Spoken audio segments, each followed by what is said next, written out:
بسم اللہ الرحمن الرحیم۔ دوستو، آج ہم آپ کو سیر کروائیں گے قدیم اور تاریخی ملک لیبیا کی۔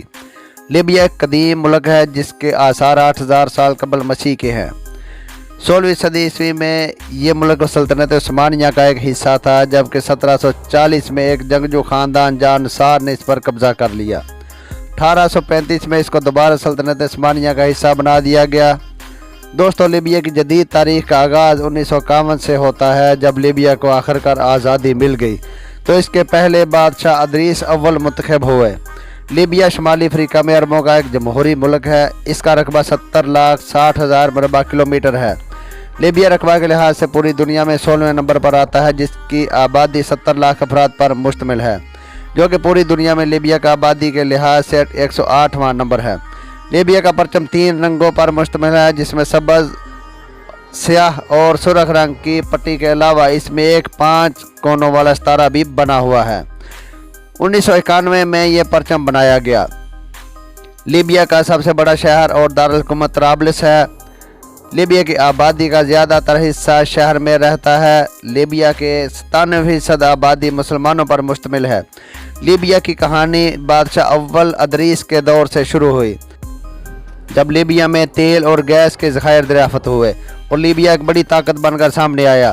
1970 میں فوج نے کامیاب بغاوت کی اور صرف 500 فوجیوں نے کرنل معمر قذافی کی قیادت میں سرکاری دفاتر پر قبضہ کر لیا، اور اس طرح دوسرے فوجی افسران بھی ان کے ساتھ شامل ہونے کی وجہ سے پورے ملک پر فوج نے قبضہ کر لیا، اور اس سارے کام میں تقریباً 2 گھنٹے لگے، مگر اس کے پیچھے تقریباً 2 سالوں کی منصوبہ بندی تھی۔ اس فوجی بغاوت کی تاریخ گواہ ہے کہ اس فوجی بغاوت میں ایک خون کا قطرہ بھی نہ بہا۔ روز بروز لیبیا ترقی کی منازل طے کرنے لگا۔ 1976 میں لیبیا کا نام تبدیل کر دیا گیا اور عرب جمہوریہ سے تبدیل کر کے عوامی جمہوریہ رکھ دیا گیا۔ کرنل معمر قذافی نے لیبیا میں وسیع پیمانے پر پورے ملک میں سڑکیں بنوائی، تعلیم، صحت کی سہولیات مفت فراہم کی۔ لیبیا میں ایک فوجی حکمران ہونے کے باوجود کرنل معمر قذافی کا طریقہ حکومت اور نظریات بہت مختلف تھے۔ قذافی کے دور حکومت میں اسلامی قوانین کی پابندی اور عوام کو ہر طرح کی فلاحی ریاست والی سہولیات میسر تھی۔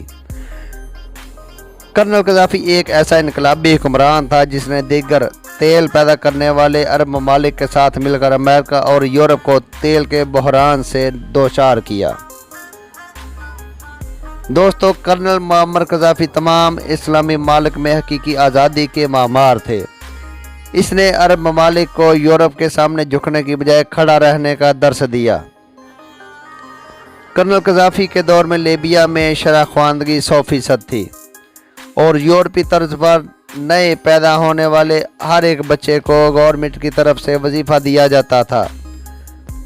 غریب لوگ سود کے بغیر قرض لے سکتے تھے۔ کرنل معمر قذافی نے تمام عرب ممالک سے درخواست کی کہ وہ کاغذ کی کرنسی ختم کر کے تمام لین دین سونے اور چاندی کے سکوں میں کریں۔ دوستو، یہی وہ اصل وجہ تھی جس کی وجہ سے کرنل معمر قذافی کو مختلف طریقوں سے زیر آتاب لانے کا فیصلہ کیا گیا، اور یہ فیصلہ امریکہ اور یورپ نے باہمی اتحاد سے کیا اور لیبیا کو کرنسی تبدیل کرنے کی سزا دلوانی شروع کر دی۔ جس طرح کرنل معمر قذافی نے بغاوت کے ذریعے حکومت حاصل کی تھی، بالکل اسی طرح اس کے خلاف بھی بغاوت شروع کروا دی گئی۔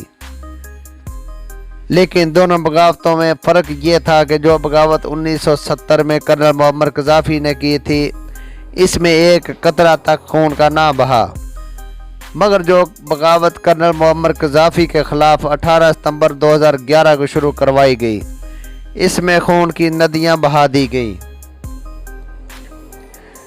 دوستو، ان دونوں بغاوتوں کی وجہ سے ایک ہی انسان کرنل معمر قذافی کی وجہ تھی۔ تاریخ بتاتی ہے کہ کرنل معمر قذافی عرب اور یورپ ممالک کی آنکھوں میں آنکھیں ڈال کر بات کرنے والا واحد بہادر حکمران تھا، جو کہ آج بھی لیبیا کے کروڑوں باشندوں کے دلوں میں مزاحمت کرنے والے ہیرو کے روپ میں زندہ ہے۔ 18 ستمبر 2011 میں عرب ممالک نے ایک تحریک چلائی جو کہ بعد ازاں لیبیا میں پہنچ گئی۔